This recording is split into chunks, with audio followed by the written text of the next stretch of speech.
is no joke, Kay.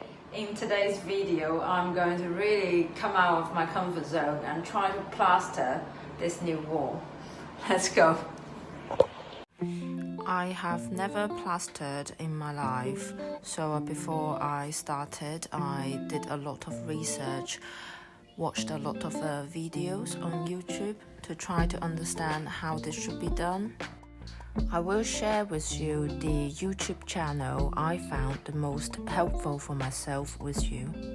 So what I'm doing here is actually something that I didn't find the answer from the internet. Because I got a plasterboard wall, which you don't necessarily need to plaster before you paint it, but as I decided to give plastering a go, I used some mesh tape to go around all the joints of my wall, and I used some easy fills later to try to make my wall, which is kind of my canvas, as flat as possible before I start plastering. So before I go into sharing the clips of me plastering, I will share with you the YouTube channel which I watched and learned a lot from with you, so that if you're not interested in watching me doing it, you can go straight to learn the proper plastering from this dude. He is good. Okay, back to me now. I got myself a few essential tools for this job. This plastering bucket, I think, is really essential, and I got myself like a set of beginner trowels.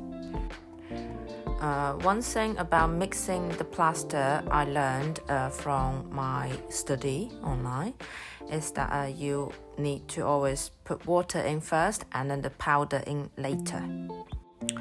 Not sure why, but our family happen to have one of this like mixing drill bits. It's not great for this job. It's actually crap, but I don't want to spend a lot of money to get a proper plaster mixing tool, so this will have to do the job for me. From my online study, I also learned that for plastering, timing is the most important thing. So to play it safe, I was only focusing on one side of the wall each time. I did practice a few of the plastering moves before I actually get started, but when I actually got started, I still did not know what I was doing. Now watching back, what a disaster. But at least I was brave enough to give it a go, huh?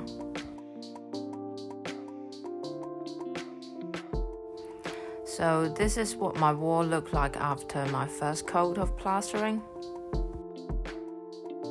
For my second coat, as I was rushing to get the mixing done, I might have put a bit too much water in it, and look at the sloshy mess I was in. But overall, I think it is still achievable. After I troweled it 2 times, 3 times, I think the result was much better than how I imagined it. I got myself a cheap plastic flexi trowel for the final polishing step as well.